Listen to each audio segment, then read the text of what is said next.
Good morning students. आज solid state के last lecture में हम यहां प्रेजेंट हैं और आज का टॉपिक है इम्परफेक्शंस और डिफेक्ट्स इन सॉलिड्स। कि सॉलिड जो हमारे क्रिस्टलाइन स्ट्रक्चर में एग्जिस्ट करते हैं वो किस तरह से डिफेक्ट शो करते हैं। मीन्स आइडियल अरेंजमेंट मेरे पास क्या है कि हर एक एटम अपनी प्रॉपर पोजीशन एक्वायर करे। ओके, यानी हर एक एटम अपनी अपनी प्रॉपर पोजीशन, एटम नहीं कहूंगा आयन कह सकता हूं मैं, ओके, कि ए आयन अपनी पोजीशन पे हो, B A B A B A B, इस तरह से अपनी प्रॉपर पोजीशन एक्वायर करें। ओके, तो ऐसे क्रिस्टल को मैं बोलता हूं एक परफेक्ट क्रिस्टल या बोलता हूं मैं आइडियल क्रिस्टल। तो आइडियल क्रिस्टल का मतलब आप समझ गए होंगे। ओके, अब डिफेक्ट क्या है। अब ये परफेक्टली ऑर्डर्ड एक अरेंजमेंट हो गया मेरे पास किसी क्रिस्टल के कंस्टिट्यूएंट पार्टिकल्स का। ओके, अगर इससे कोई भी वेरिएशन आती है, मींस ए अपनी पोजीशन लीव करता है, बी अपनी पोजीशन लीव करता है, ओके, चाहे वो क्रिस्टल के अंदर रहे, मींस इंटरस्टाइसिस में रहे या कहीं बाहर निकल जाए, उससे कोई फर्क नहीं पड़ता। ओके, तो वो क्या होता है हमारे पास इम्परफेक्शन या डिफेक्ट। ओके, तो any departure from the perfectly ordered arrangement of constituent particles in a crystal are called imperfection और डिफेक्ट कहते हैं उसको। ओके, अब अगर मान लो डिफेक्ट्स के टाइप्स की बात करें नॉर्मली हम, तो वो टू टाइप्स के होते हैं। One is point defect, second is line defect. Okay, अलग अलग टाइप से हम इसका क्लासिफिकेशन कर सकते हैं। ओके, ऐसा कुछ नहीं है कि एक ही टाइप से कर सकते हैं। ओके, तो पॉइंट डिफेक्ट और लाइन डिफेक्ट। ओके, अब पॉइंट डिफेक्ट क्या होता है। अब देखो डेविएशन तो हो ही रही है, इरेगुलरिटी तो आ ही रही है। ओके, तो इस आइडियल क्रिस्टल से ऐसी डेविएशन जिसमें एक पॉइंट या एक पोजीशन या एक एटम कह सकते हैं उसको, ओके, वहां डेविएशन आए, मीन्स इस पोजीशन में डेविएशन आ गई बस, या इस पोजीशन पे आ गई या दोनों पे आ गई। ओके, मीन्स इरेगुलर है वो। ओके, तो इसको कहते हैं हम पॉइंट डिफेक्ट। इसी तरह से अगर यही डेविएशन जो एक पॉइंट के ऊपर आई है, मान लो इस पोजीशन पे आई है, ठीक है, तो ये आगे कंटिन्यूस हो जाए, बी भी अपनी पोजीशन से को छोड़ दे, ए भी छोड़ दे, बी भी छोड़ दे, ए भी छोड़ दे, बी भी छोड़, मीन्स एक लाइन में चली जाए। ओके, मीन्स जो आपके पास एक लैटिस पॉइंट की एक रो है, इस तरह से हो, इस तरह से हो या इस तरह से हो, मीन्स एक स्ट्रेट लाइन में हो, that is called line defect कहते हैं उसको।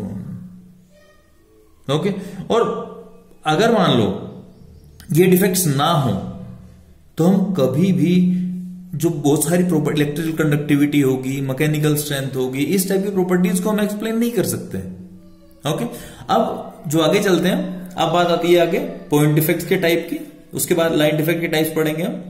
ठीक है, तो फर्स्ट इसमें आता है स्टोइकियोमेट्रिक डिफेक्ट। ओके, सेकेंड इसमें पढ़ेंगे हम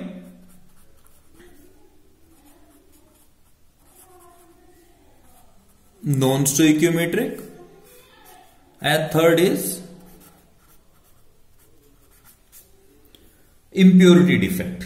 ओके, आगे स्टोइकियोमेट्रिक जो होंगे उसके भी कई टाइप्स होंगे, इसी तरह से नॉन स्टोइकियोमेट्रिक के टाइप्स होंगे। ठीक है, ये तो होगा आगे। Okay, but one by one हम इनको करते चलेंगे। अब बात आती है स्टोइकियोमेट्रिक डिफेक्ट के लिए। स्टोइकियोमेट्रिक डिफेक्ट ऐसे डिफेक्ट्स होते हैं जिसमें जो रेशियो है, फॉर एग्जांपल अगर इस क्रिस्टल में बात करते हैं हम, तो ए और बी का रेशियो है 1:1। ओके, अब डिफेक्ट आ रहा है मेरे पास, मैं एज्यूम करता हूं कि ए जो है वो पॉजिटिव है और बी है जो नेगेटिव है। ओके, तो उस केस में अगर डिफेक्ट आना है मेरे पास, तो रेशो डिफेक्ट आने के बाद भी सेम ही रहेगा, स्टोइक्योमेट्री में ही रहेगा। मींस अगर एक ए यहां से गायब होता है तो एक बी भी निकल जाएगा ताकि रेशो सेम रहे। ओके, तो if imperfection or defect in a crystal are such that the ratio between the cations and anions remains the same as represented in the molecular formula, so this is called stoichiometric defect। stoichiometric defect में solid disturb नहीं होता। Okay, इसी को हम intrinsic defect भी कहते हैं, क्योंकि सब कुछ अंदर के अंदर ही होता है। ओके, बाहर से कोई भी नई चीज ऐड नहीं होती इसके अंदर। ओके, अब ये स्टोइक्योमेट्रिक डिफेक्ट जो होते हैं बेसिकली होते हैं 2 टाइप्स के।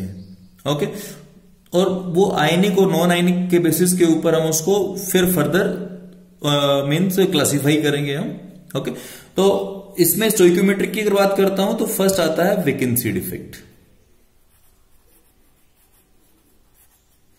And second is interstitial defect. Interstitial defect next होता है ये। ओके, अब वैकेंसी डिफेक्ट क्या होता है? जब एक क्रिस्टलाइन सब्सटेंस में कुछ लैटिस साइट वेकेंट हो जाती हैं। ओके, तो अगर वेकेंट हो जाएंगी तो वहां से कौन सा क्रिएट होगा? Vacancy defect. इसको क्योंकि रूम टेम्परेचर के ऊपर जो कुछ वैकेंसीज क्रिएट हो जाती हैं, इसलिए इसको थर्मोडायनेमिक इफेक्ट भी कहते हैं। ओके, और इससे क्या होता है कि डेंसिटी डिक्रीज कर जाती है। ओके, अगर मैं डायग्राम को चेक करूं तो मेरे को क्लियर हो जाता है कि ये देखिए, ये आपके एटम्स हैं। ओके, कंस्टिट्यूएंट पार्टिकल्स हैं लैटिस पॉइंट्स के ऊपर। अब यहां से फ्री हो गया, वैकेंसी क्रिएट होगी, वैकेंसी क्रिएट होगी, इट मींस क्या? वैकेंसी डिफेक्ट क्रिएट हो गया। ओके, स्टोइक्योमेट्रिक है तो स्टोइक्योमेट्रिक का मतलब क्या? एक पॉजिटिव और एक नेगेटिव। ओके, अगर आयनिक है तो। नॉन आयनिक है तो कोई इश्यू नहीं है। स्टोइक्योमेट्री मींस 2 टाइप्स के जो भी होंगे वो एक एक क्लोज हो जाएंगे। सिंगल टाइप का तो फिर कोई फर्क ही नहीं पड़ता कोई। ओके, इसी तरह से नेक्स्ट जो हमारे पास है वो इंटरस्टिशियल है। इसी में इंटरस्टिशियल देख सकते हैं आप, जो इंटरस्टाइसिस बीच वाला स्पेसेस है, दे आर कॉल्ड इंटरस्टाइसिस और वॉइड्स। तो इन इंटरस्टाइसिस में एटम्स क्या है? बाहर से आ रहे हैं। ओके, तो ये जो आपके पास है, these are called interstitial defect. Okay, but इन दोनों में जो वैकेंसी और इंटरस्टिशियल है, ये ऐसे डिफेक्ट हैं जो नॉन आयनिक सॉलिड्स दिखाते हैं। ओके, बट आयनिक सॉलिड जो होते हैं वो इंटरस्टिशियल और वैकेंसी डिफेक्ट जनरली शो नहीं करते हैं। ओके, तो अब क्योंकि मेरे पास मोस्टली सॉलिड तो आयनिक ही होते हैं। ओके, तो आयनिक की अगर बात मैं करता तो आयनिक कौन से डिफेक्ट शो करते हैं? ओके, और ये जो डिफेक्ट है जो आयनिक सॉलिड शो करते हैं वो है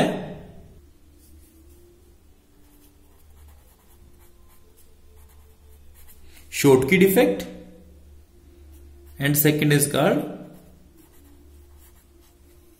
फ्रेंकल डिफेक्ट। ओके, अब ये शॉटकी और फ्रेंकल को थोड़ा सा स्टडी कर लेते हैं हम कि होता क्या है, उसके बाद थोड़ा सा इसको और ज्यादा क्लियर करेंगे हम।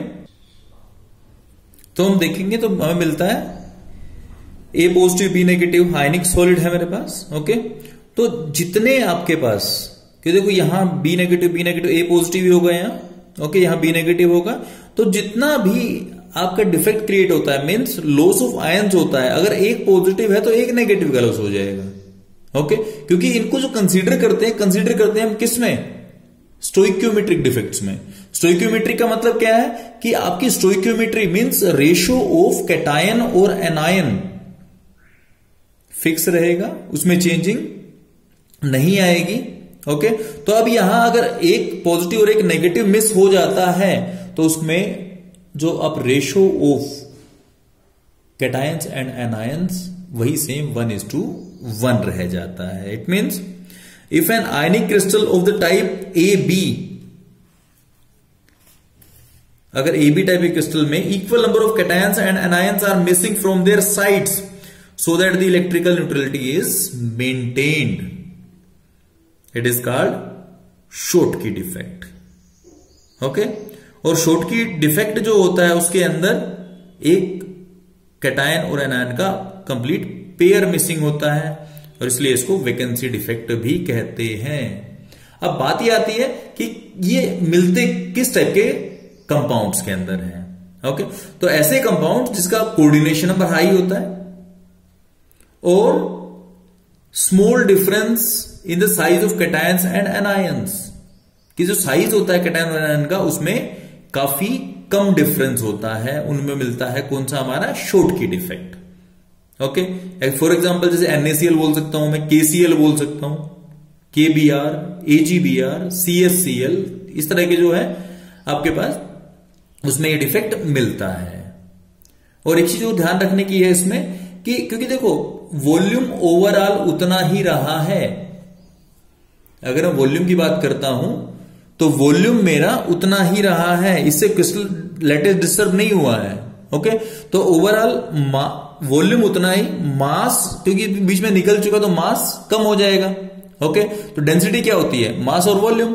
तो मास और वॉल्यूम, अगर वॉल्यूम उतना ही रहा, मास कम हो गया तो नो डाउट डेंसिटी की वैल्यू कम हो जाएगी. मीन्स अगर शॉटकी डिफेक्ट मैं कहीं भी इंसर्ट करता हूं या इंसर्ट होता है किसी कारण से तो उसमें क्या होता है, डेंसिटी की वैल्यू डिक्रीज कर जाती है.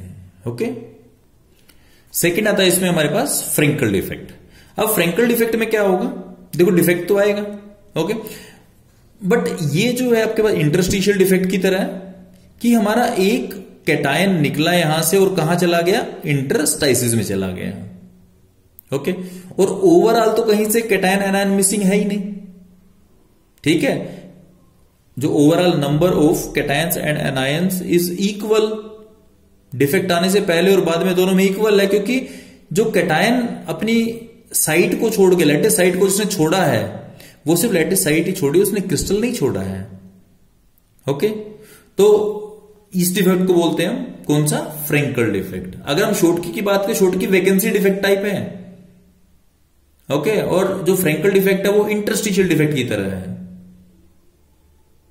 अब अगर इसको डिफाइन करने की बात करें, if an ion is missing from its lattice site and it occupies the interstitial site and electrical neutrality as well as stoichiometry of a compound are maintained, this type of effect is called Frenkel defect. इसको dislocation defect भी कहते हैं. Okay, और जहां से ये निकलता है वहां हमारे पास एक वैकेंसी कह सकते हैं उसको, या उसको होल कह सकते हैं. ओके, अब ये मिलता किस किस टाइप में है, कैसे, कौन से कंपाउंड जिनके अंदर ये मिल जाता है. ओके, वो है फर्स्ट ऑफ ऑल जो शॉटकी डिफेक्ट मिला था वो मिला था हाई कोऑर्डिनेशन नंबर में. फ्रेंकल डिफेक्ट मिलता है हमें लो कोऑर्डिनेशन नंबर वाले कंपाउंड्स में. शॉटकी डिफेक्ट हमें मिला था जहां small difference in size of cations and anions मिलता है. यहां हमारे पास जो कैटायंस और एनायंस के साइज में जो गैप होगा या डिफरेंस होगा वो काफी ज्यादा रहेगा. ओके, और एग्जांपल अगर बात करें तो AgCl हो गया, AgBr हो गया, AgI हो गया. ओके, तो AgCl, AgBr, AgI में मिलता है कौन सा, फ्रेंकल डिफेक्ट. और Ag आपका Br कॉमन है, ठीक है, उसके अंदर शॉटकी डिफेक्ट भी मिलता है. ओके, तो ये आपके पास है फ्रेंकल और शॉटकी डिफेक्ट.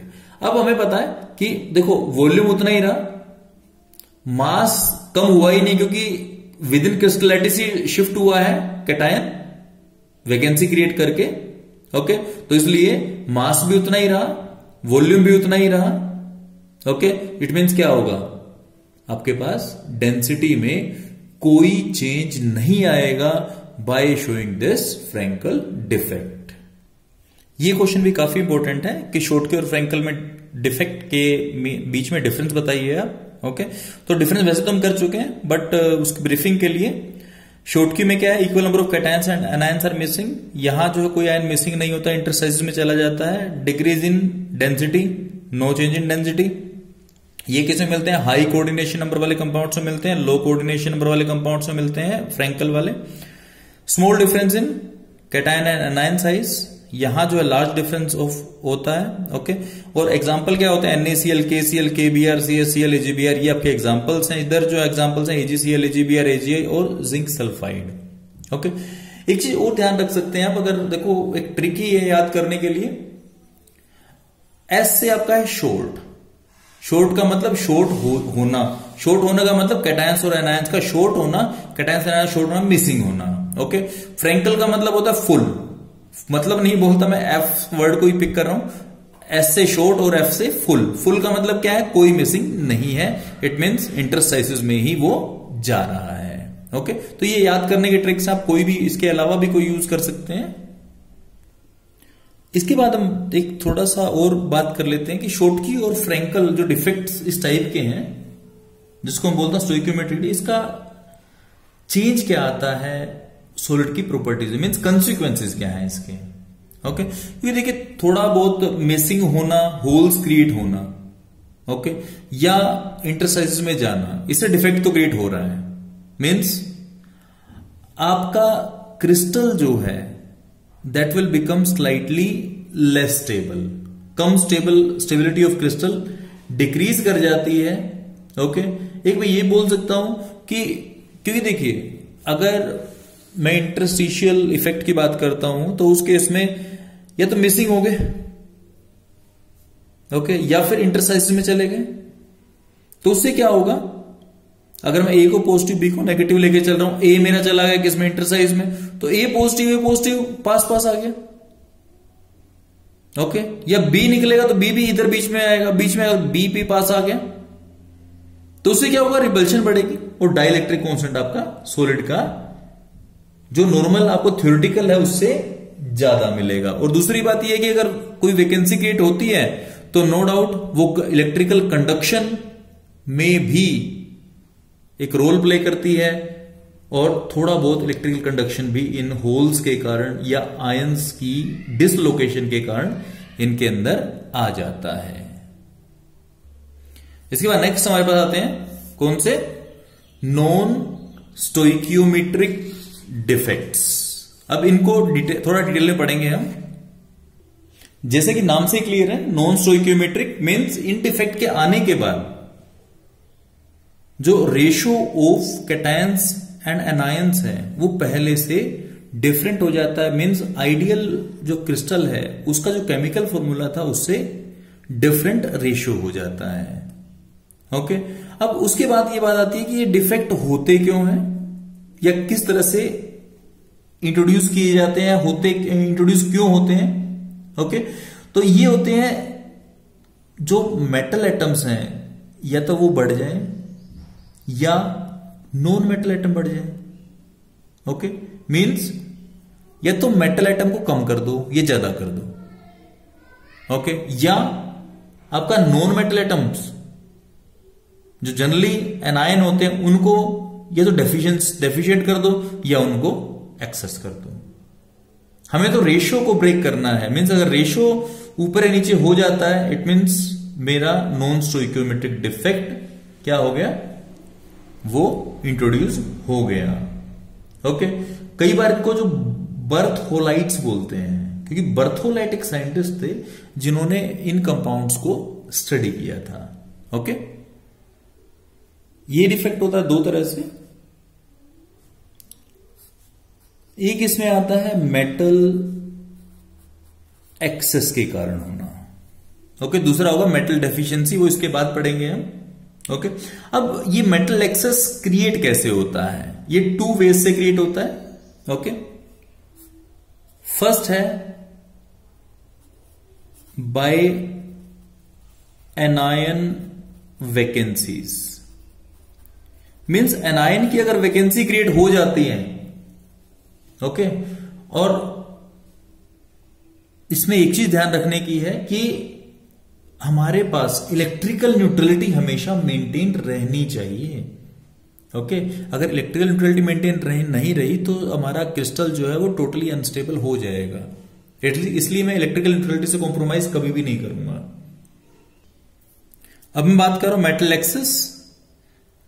ये क्रिस्टल हमारे पास, जिसमें हम क्लियरली देख पा रहे हैं ए पॉजिटिव बी नेगेटिव, ए पॉजिटिव बी नेगेटिव, सब जगह ए पॉजिटिव बी नेगेटिव है। बट क्या हुआ, एक जगह से बी नेगेटिव लॉस हो गया।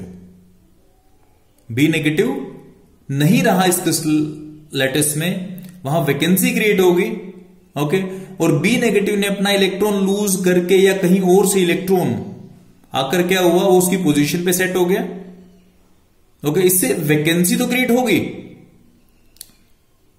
लेकिन इलेक्ट्रॉन के आने के साथ में उसने इलेक्ट्रिकल न्यूट्रलिटी भी मेंटेन कर दी, क्योंकि बी नेगेटिव एक वन यूनिट नेगेटिव चार्ज को लेके निकला है। तो अगर बी नेगेटिव निकल गया तो one negative unit negative charge की डेफिशिएंसी हो जाएगी हमारे पास यहां, उसको फुलफिल करने के लिए यहां इलेक्ट्रॉन आ चुका है। Okay and this is metal excess defect due to anion vacancies. Okay ये हो जाता है मेरे पास, ठीक है। मेटल एक्सेस हो गया, क्यों? क्योंकि मेटल तो कैटायन होता है जनरली, और एनायन लॉस हो गया तो इससे मेटल एक्सेस हो गया। ओके उसके बाद सेकंड जो टर्म है वो है metal excess defect caused by extra cation in the interstitial sites. अभी देखिए क्रिस्टल कंप्लीट है, कोई प्रॉब्लम नहीं है। ओके कहीं बाहर से कोई कैटायन या मेटल आया, वो इंटरस्टाइसिस में जाके फंस गया इसके। ओके और उसके कारण जो one unit positive charge excess हुआ था, वो कहीं और से इलेक्ट्रॉन आकर दूसरी इंटरस्टाइस में आ गया। मींस इलेक्ट्रिकल न्यूट्रलिटी मेंटेन होगी और मेटल का एक्सेस भी हो गया। ओके और अब देखिए ये पोजीशन इलेक्ट्रॉन है। ओके और ये इलेक्ट्रॉन रिस्पॉन्सिबल होते हैं इन सॉलिड्स के कलर के लिए, क्योंकि ये जो आपके पास इलेक्ट्रॉन है इनको एफ सेंटर्स भी कहते हैं, फारबेस सेंटर बोलते हैं, जर्मन वर्ड है, इसका मीनिंग कलर होता है। ओके क्योंकि ये इलेक्ट्रॉन्स जो इन पोजीशंस के ऊपर आ चुके हैं due to this metal excess defect, ये क्या होते हैं, यही एक्साइट होते हैं और यही डी एक्साइट होकर हमें कलर प्रोवाइड करते हैं। ओके तो these R F centres for these solids. Okay अब बात ये आती है कि मेटल एक्सेस होता कि इसमें मेटल एक्सेस NaCl में मिलता है, सोडियम क्लोराइड के अंदर मिलता है। ओके उसके बाद LiCl में मिलता है, लिथियम क्लोराइड में मिलता है, KCl में मिलता है मेरे को। ओके और ये डिफेक्ट लगभग शॉटकी जैसे हैं। ओके उसके बाद ये जो डिफेक्ट है ये मिलता है जिंक ऑक्साइड के अंदर, ठीक है। तो ये आपके पास है metal excess defect due to anion vacancy and due to presence of extra cation in the interstitial sites. तो दो तरह से मेटल एक्सेस हो गया, एनायन वैकेंसीज और इंटरस्टिशियल साइट में एक्स्ट्रा कैटायन प्रेजेंट होने से। अब सेकंड जो आता है मेरे पास इसी में वो आता है मेटल डेफिशिएंसी, मींस कैटायन बढ़ गया। ओके ये जो होता है अब इसको चेक कर लेते हैं ये कैसे होता है, डायग्राम को स्टडी कर लेते हैं। अब फिर वही बात रिपीट कर रहा हूं मैं कि इलेक्ट्रिकल न्यूट्रलिटी मेंटेन रहनी चाहिए। ओके अब मैंने क्या किया, देखो ये नॉर्मल क्रिस्टल है मेरे पास, यहां भी ए पॉजिटिव था, पहले था यहां ए पॉजिटिव यहां था। अब क्या हुआ,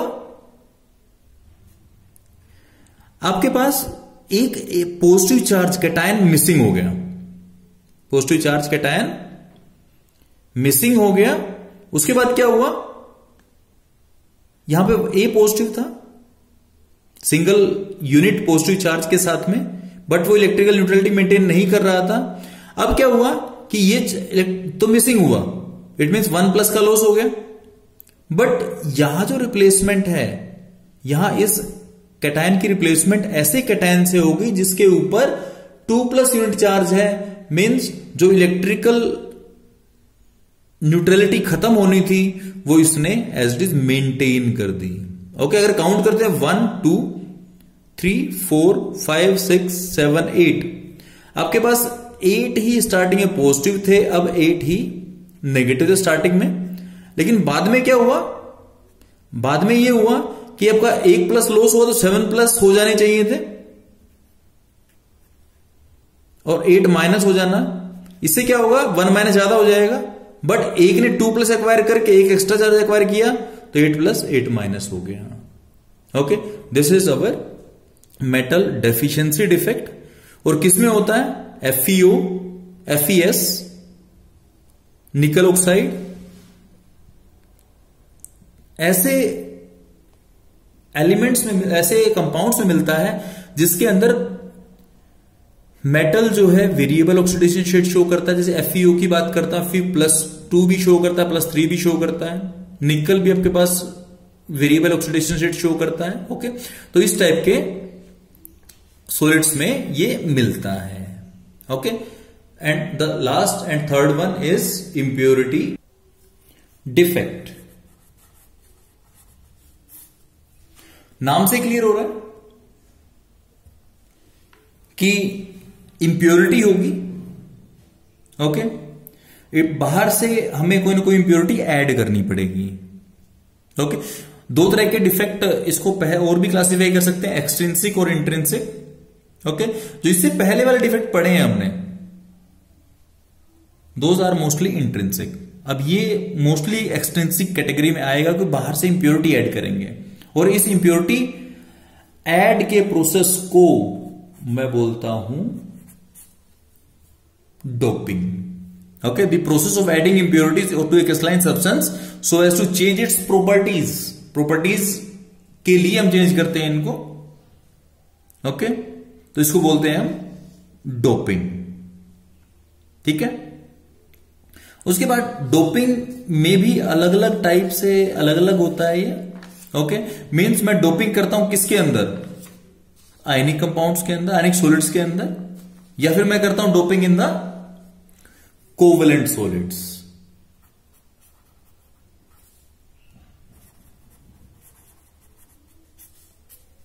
ओके, तो आयनिक सॉलिड्स के केस में इंप्योरिटी जो ऐड करते हैं वो ऐड करते हैं किसकी, आयंस की ऐड करते हैं। ओके, और अगर impurity and different valence state में है, जो आपके वो होस्ट आयन है उससे डिफरेंट है, तो वहां वैकेंसी क्रिएट हो जाती है, जैसे पहले पढ़ा है हमने। ओके, दूसरा मेन जो आता है वो आता है कोवेलेंट सॉलिड्स के अंदर। ओके, और कोवेलेंट सॉलिड के अंदर भी हम इसको मेनली जो ऐड करते हैं वो ऐड करते हैं सेमीकंडक्टर्स में। ओके, तो सेमीकंडक्टर्स में कैसे डोपिंग करते हैं वो चीज चेक कर लेते हैं। ओके, तो जो क्रिस्टल लैटिस है मेरे पास वो कौन सा होता है, सिलिकॉन का ले लेता हूं मैं, सिलिकॉन के कोवेलेंट सॉलिड। ये सिलिकॉन का कोवेलेंट सॉलिड है, आइडियल क्रिस्टल है मेरे पास। ओके, अब इसके अंदर मैं देख सकता हूं कि सिलिकॉन कार्बन फैमिली से बिलोंग करता है, आउटर में 4 इलेक्ट्रॉन्स होते हैं, 4 ही बॉन्ड बनाए हुए हैं उसने, कोवेलेंट सॉलिड है। ओके, काफी हार्ड होता है। अब मैं क्या कर रहा हूं, मैं इसके अंदर इंप्योरिटी ऐड कर रहा हूं, मीन सिलिकॉन को रिप्लेस करना पड़ेगा किससे, किसी न किसी इंप्योरिटी से। और इंप्योरिटी मेरे पास 2 टाइप्स की हैं। एक इंप्योरिटी ऐसी है जो इलेक्ट्रॉन रिच है। ओके, इलेक्ट्रॉन रिच जो होगी वो कौन सी होगी, जो नाइट्रोजन फैमिली से होगी, क्योंकि आउटर में 5 होते हैं वहां। ओके, और सेकंड जो है वो इलेक्ट्रॉन डेफिशिएंट है, ये कौन सी होगी, बोरोन फैमिली से होगी, क्योंकि हमारे पास वहां आउटर में 3 इलेक्ट्रॉन्स हैं। ओके, दोनों को ऐड करता हूं मैं, इलेक्ट्रॉन रिच इंप्योरिटी को ऐड करता हूं पहले। इलेक्ट्रॉन रिच इंप्योरिटी नाइट्रोजन के अंदर से मैं कौन सी ऐड कर सकता हूं, फॉस्फोरस या आर्सेनिक, क्योंकि सिलिकॉन के कोरस्पॉन्डिंग फॉस्फोरस, तो यहां फॉस्फोरस ऐड होगा। अगर सिलिकॉन क्रिस्टल की जगह मैं जर्मेनियम क्रिस्टल लेता तो मैं डेफिनेटली आर्सेनिक ऐड करता। ओके, इसी तरह से इलेक्ट्रॉन डेफिशिएंट में बात करूं अगर मैं, तो बोरोन फैमिली से कौन से ऐड करूंगा मैं? या तो मैं एल्यूमिनियम को ऐड करूंगा या फिर गैलियम को, डिपेंडिंग अपॉन कि साइज का डिफरेंस बहुत ज्यादा ना हो इनके बीच में। ओके, तो अब मैंने क्या किया, मैंने फास्फोरस ऐड कर दिया। मैं अज्यूम कर रहा हूं मैंने इस सिलिकॉन को रिप्लेस किया और यहां ऐड कर दिया मैंने क्या, फास्फोरस। अब फास्फोरस ऐड करते ही क्या होगा मेरे पास 1 2 3 4, आउटर में टोटल इलेक्ट्रॉन्स मेरे पास कितने हैं 5 हैं, तो 5 में से 4 तो बॉन्डिंग में आ गए, 5th इलेक्ट्रॉन फ्री हो गए। ओके, और ये इलेक्ट्रॉन, क्योंकि देखो ये तो मैं सिर्फ एक ही साइड के लिए शो कर रहा हूं, ऐसा एक के लिए नहीं होता, मींस ऐसा होता है आपके पास थाउजेंड्स और लैक्स ऑफ साइड्स के लिए। ओके, तो इतने इलेक्ट्रॉन्स मेरे पास क्या हो फ्री हो जाते हैं। ओके, और ये जो डोपिंग हो रही है या जो डिफेक्ट आ रहा है, okay, that is due two electron rich impurities, जिससे क्रिस्टल के अंदर नेगेटिव चार्ज बढ़ रहा है। नेगेटिव चार्ज के कारण, इलेक्ट्रॉन्स के कारण है, तो इलेक्ट्रॉन रिच का इंप्योरिटी के कारण जो मेरे पास सब्सटेंस बनने वाला वो एन टाइप। और एन टाइप क्या, एन टाइप सेमीकंडक्टर। ओके, तो एन टाइप सेमीकंडक्टर बनता है। इसी तरह से अगर मैं रिप्लेसमेंट करता हूं एल्यूमिनियम या गैलियम के साथ, मींस मैं यहां एल्यूमिनियम लगा देता हूं। ओके, एल्यूमिनियम करूंगा तो क्या होगा,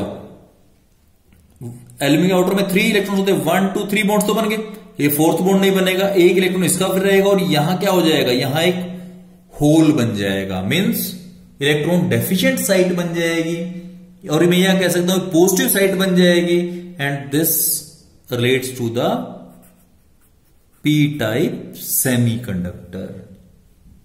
ओके, तो ये मेरे पास क्या है कि इंप्योरिटी डिफेक्ट है, डोपिंग से मैं एन टाइप और पी टाइप सेमीकंडक्टर्स बना सकता हूं।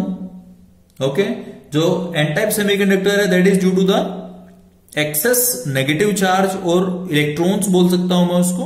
ओके, और जो आपके पास पी टाइप सेमीकंडक्टर है that is formed due to the deficiency of this negatively charge electrons, या कह सकता हूं एक्सेस ऑफ पॉजिटिव चार्ज, तो पी टाइप सेमीकंडक्टर इसको मैं बोल सकता हूं। इसके बाद आता है हमारे पास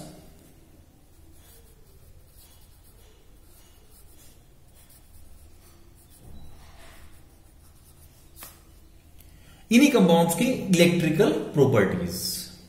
ओके, तो इलेक्ट्रिकल प्रॉपर्टी जो होती है उसमें मैं पहले भी काफी बार कर चुका हूं। डिवीजन है कंडक्टर, नॉन कंडक्टर, या बोल सकता हूं इंसुलेटर। थर्ड मेरे पास आते हैं सेमीकंडक्टर। ओके, तो कंडक्टर कौन से होते हैं पता है आपको,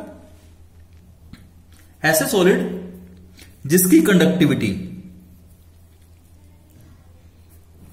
10⁴ to 10⁷ पर ओहम पर मीटर तक हो। ओके, इनको क्या बोलते हैं, कंडक्टर बोलते हैं। ओके, 2 टाइप्स के होते हैं, पहले नेक्स्ट चैप्टर में पढ़ेंगे, मेटालिक और इलेक्ट्रोलिटिक। मेटालिक जो होगा आपके पास वो होगा जो मेटल्स के कंडक्टर होते हैं, इलेक्ट्रोलिटिक जो है वो इलेक्ट्रोकेमिस्ट्री में हम पढ़ेंगे या पढ़ चुके हैं। ओके, अब जो मेटल्स होते हैं, मेटल्स की कंडक्टिविटी या कंडक्टेंस डिपेंड करती है कि कितने इलेक्ट्रॉन्स वो पर एटम फ्री कर सकता है। ओके, इंसुलेटर्स जो होते हैं लो कंडक्टिविटी होती है जिनकी, वो कितनी होती है 10⁻⁻20 to 10⁻⁻10 पर ओहम पर मीटर होती है। प्लास्टिक, वुड, रबर पता ही है आपको। ओके, और सेमीकंडक्टर वो होते हैं जिनकी कंडक्टिविटी 10⁻⁻6 to 10⁻⁴ के बीच में लाई करती है। इसके लिए बैंड थ्योरी दी हुई है। ओके, बैंड थ्योरी में ये बोला जाता है कि जो एलिमेंट्स हैं उनके पास इलेक्ट्रॉनिक बैंड्स हैं, ओके, और इलेक्ट्रॉनिक बैंड को 2 कैटेगरीज में डिवाइड करते हैं। ओके, और वो ये कहते हैं कि जो एलिमेंट्स हैं, ये बैंड थ्योरी पढ़ रहा हूं, एलिमेंट्स के पास 2 टाइप के बैंड होते हैं। वो कौन कौन से? एक होता है वैलेंस बैंड और दूसरा होता है कंडक्शन बैंड। ओके, अब कंडक्शन तब शो होती है जब वैलेंस बैंड के इलेक्ट्रॉन कहां जाते हैं? कंडक्शन बैंड में जाते हैं। अगर ये पॉसिबल है पहुंचना उनका, तो कंडक्शन हो जाएगी। ओके, और दूसरी बात, अब ये यहां से यहां तक कब पहुंचेंगे? जब ये गैप मिनिमम होगा या नहीं होगा या बहुत कम होगा। अगर ये गैप ज्यादा होगा इन दोनों के बीच में, इट मीन्स रूम टेम्परेचर के ऊपर ये यहां से यहां तक पहुंच ही नहीं पाएंगे। नहीं पहुंच पाएंगे तो क्या होगा? कंडक्शन शो नहीं होगी। ओके, तो ये बोला जाता है कि जो कंडक्टर्स हैं, या मेटल्स बोल सकता हूं, उसके अंदर कंडक्शन बैंड और वैलेंस बैंड, इनके बीच में या तो गैप होता ही नहीं है, और या फिर होता तो बहुत ज्यादा कम होता है, कई बार ओवरलैपिंग भी होते हैं एक दूसरे के ऊपर। ओके, ये है कंडक्टर्स के लिए। इंसुलेटर्स के लिए ये गैप बहुत ही ज्यादा होता है। ये वैलेंस बैंड आपके पास और ये कंडक्शन बैंड, ये है आपके पास इंसुलेटर्स। इसी तरह सेमीकंडक्टर जो होते हैं उनमें बीच बीच ना बहुत ज्यादा गैप होता है ना बहुत कम होता है। ये सेमीकंडक्टर के लिए कंडक्शन बैंड और वैलेंस बैंड हो जाता है। ओके, तो ये आपके पास है बैंड थ्योरी, इसका बेसिक ब्रीफ डिस्कशन हमने किया है। ओके, उसके बाद बात आती है कि जो आपके पास मेटल्स हैं उसकी इलेक्ट्रिकल कंडक्टिविटी के ऊपर टेम्परेचर का क्या इफेक्ट होगा। ओके, तो टेम्परेचर, मैंने इलेक्ट्रॉन सी मॉडल पढ़ा है, पॉजिटिव कर्नल्स, पॉजिटिव जो पहले पढ़े हैं मैंने, +1 में भी पढ़ा होगा ये सेकंड चैप्टर के अंदर। ओके, तो इलेक्ट्रॉन्स यहां फ्री पड़े हैं। ठीक है, जब पोटेंशियल अप्लाई करता हूं तो इलेक्ट्रॉन्स का फ्लो स्टार्ट हो जाता है, और फ्लो स्टार्ट होने के बाद इलेक्ट्रॉन्स इधर से इधर मूव करते हैं, चार्ज इधर से इधर मूव करता है।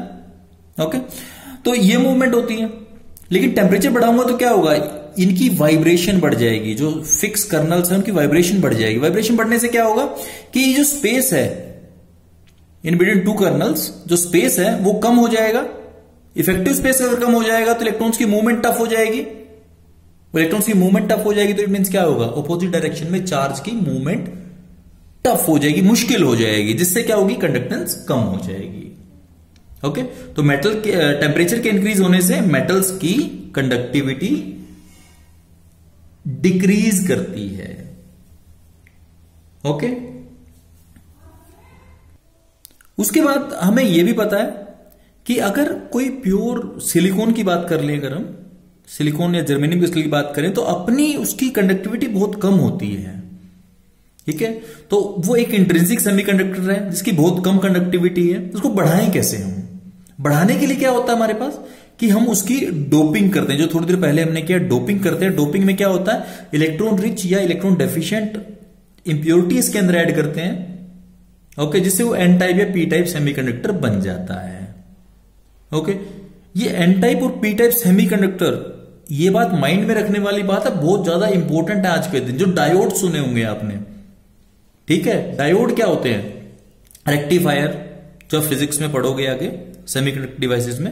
ओके, वहां डायोड्स यूज होते हैं। ठीक है, डायोड का मतलब क्या है? एक पी और एन टाइप के सेमीकंडक्टर कॉम्बिनेशन। सोलर सेल सुना होगा आपने, ट्रांजिस्टर सुने होंगे आपने। ओके, तो वो आपके पास सारे के सारे जो हैं, ये सब के सब जो हैं वो एन टाइप पी टाइप या डोपिंग से ही बनते हैं। ओके, और एक चीज और ध्यान में रखने वाली बात है कि आपके पास रेनियम ऑक्साइड ReO3,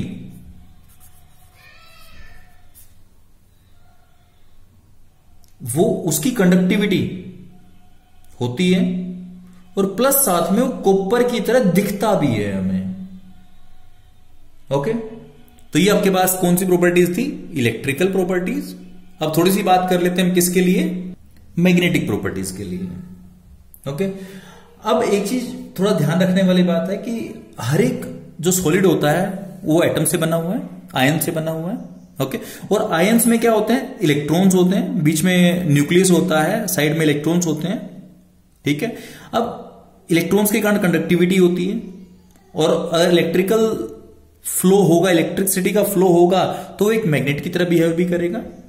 ओके, और सेकेंड थिंग, इलेक्ट्रॉन्स जो है वो इलेक्ट्रॉन्स क्या करते हैं? इलेक्ट्रॉन स्पिन करते हैं।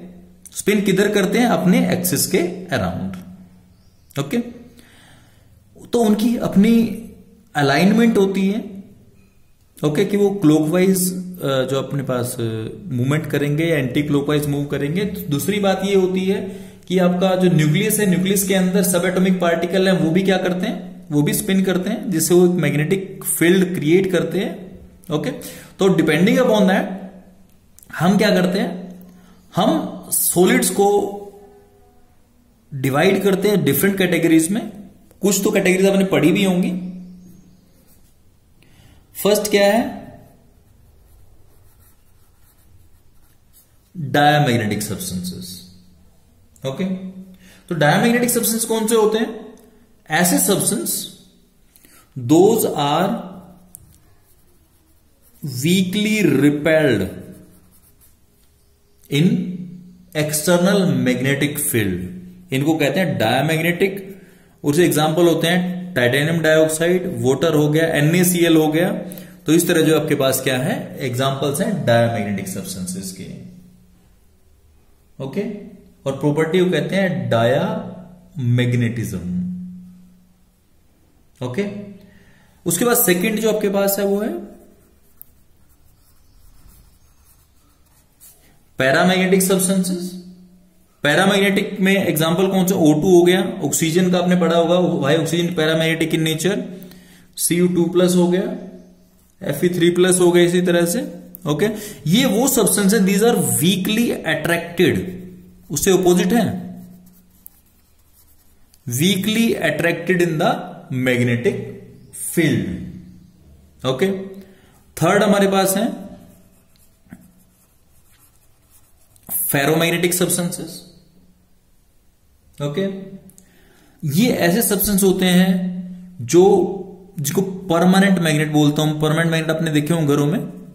एक तो इलेक्ट्रिकल मैग्नेट होते हैं, इलेक्ट्रिसिटी सप्लाई करेंगे तो वो मैग्नेट बन जाते हैं। परमानेंट में आपको पता है, परमानेंट वो परमानेंट ही मिलते हैं आपके पास। ओके, जैसे आयरन हो गया, निकल के मैग्नेट बनाए जाते हैं, कोबाल्ट के मैग्नेट बनाए जाते हैं। ओके, तो ऐसे सब्सटेंसेस को हम परमानेंटली मैग्नेटाइज कर सकते हैं। ओके, अब ऐसा डिफरेंट बिहेवियर है, कोई डायमैग्नेटिक बिहेव कर रहा है, कोई पैरामैग्नेटिक, कोई फेरोमैग्नेटिक। ओके, तो ये जो बिहेवियर है, this is due to the alignment of rotation. Okay, और उसको कहते हैं हम डोमेन्स। ओके, हर एक डोमेन जो है वो एक इंडिपेंडेंट छोटे टाइनी मैग्नेट की तरह बिहेव करती है। ओके, अगर उनकी डायरेक्शन सेम होती है, क्योंकि जो ये मैग्नेटिक मूवमेंट है दिस इज वेक्टर क्वांटिटी, और वेक्टर क्वांटिटी होगा तो वेक्टर लो के अकॉर्डिंगली ऐड भी होता है ये। ठीक है, तो इस तरह से अगर मैं डोमेन्स की बात करूं, ठीक है, तो डोमेन्स क्या होते हैं? छोटे मैग्नेट होते हैं जिनकी अलाइनमेंट होती है पर्टिकुलर डायरेक्शन के अंदर। ओके, और पर्टिकुलर डायरेक्शन अपनी अपनी इंडिपेंडेंट होती है। ऐसा कुछ नहीं है कि वो एक दूसरे को बहुत ज्यादा इफेक्ट नहीं करते। ओके, लेकिन सब्सटेंस टू सब्सटेंस वेरी करता है उनकी अलाइनमेंट। जैसे फेरोमैग्नेटिक सब्सटेंस की बात कर रहा हूं, तो अगर फेरोमैग्नेटिक के लिए बात करूंगा तो क्योंकि तो वो स्ट्रॉन्ग मैग्नेट है, परमानेंट मैग्नेट है, तो इनकी सबकी ओरिएंटेशन डोमेन्स की वो एक ही साइड मिलेगी।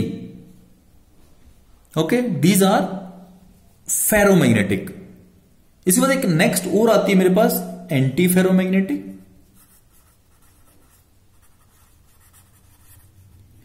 इसमें क्या होता है कि जितने डोमेन्स की अपर साइड है उतनी लोअर,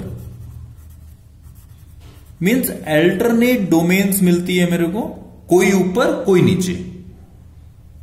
इनको कहते हैं anti ferromagnetic substances.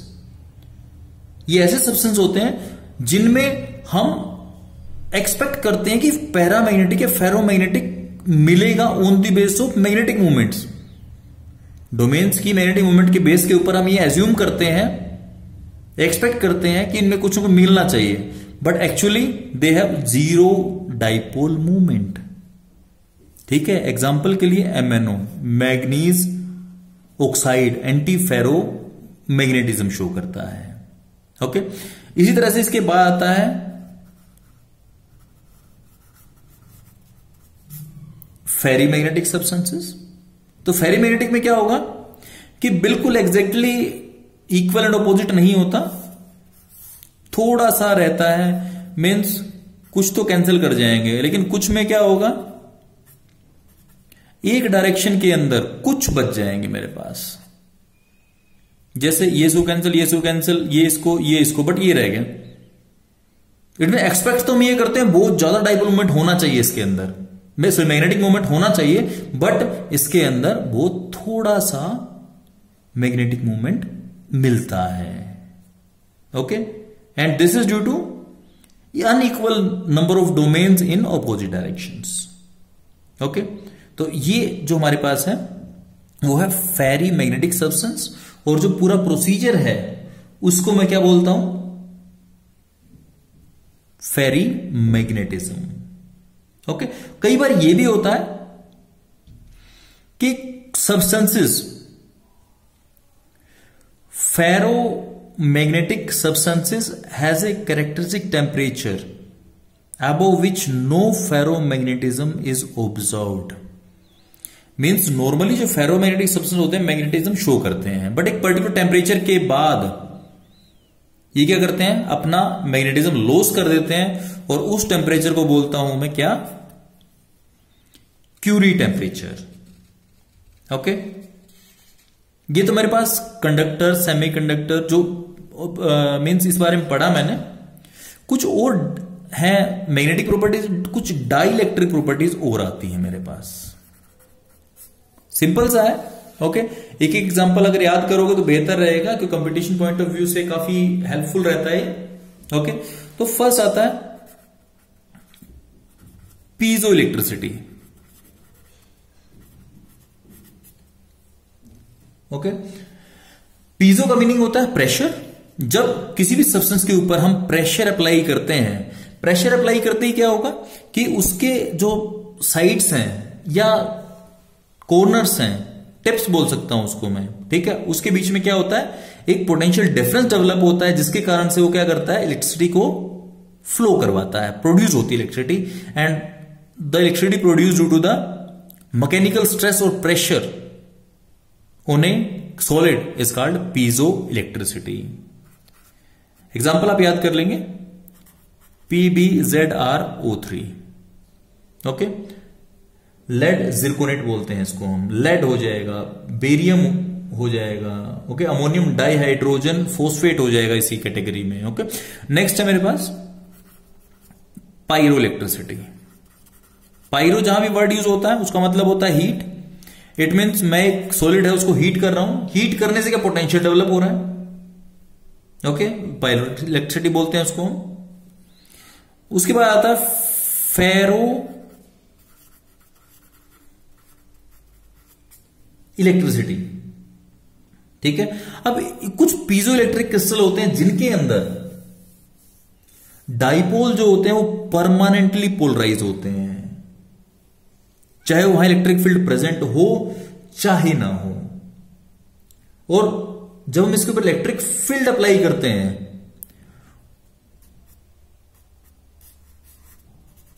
Electric field apply, ये तो मेरे पास नॉर्मल पोलराइजेशन होगी, ठीक है। जब इलेक्ट्रिक फील्ड अप्लाई करते हैं तो यही जो डायरेक्शन है वो चेंज हो जाती है। ओके, इस फिनोमिना को कहते हैं फेरो इलेक्ट्रिसिटी, क्योंकि फेरोमैग्नेटिज्म से ही ये लिया गया है। ओके, उसके बाद लास्ट वन जो आता है वो आता है एंटी फेरो इलेक्ट्रिसिटी। कुछ क्रिस्टल्स में डाइपोल अपने आप को इस तरह से अल्टरनेटिवली अरेंज करता है कि जिससे कुछ ऊपर हो जाते हैं, कुछ नीचे, इक्वल नंबर ऊपर और इक्वल नंबर डाइपोल के नीचे। Okay, this is called antiferroelectric crystals. Okay, और इसका एग्जांपल भी लेड जिरकोनेट होता है। Okay, so this is the completion of our chapter number first, solid state. Okay, अब जो अब हमारे पास स्नैपशॉट ले लेते हैं, जिससे अगर कोई ब्लर वीडियो की कंटिन्यूएशन में आई है तो वो क्लियर हो जाए। Okay, thank you and have a nice day.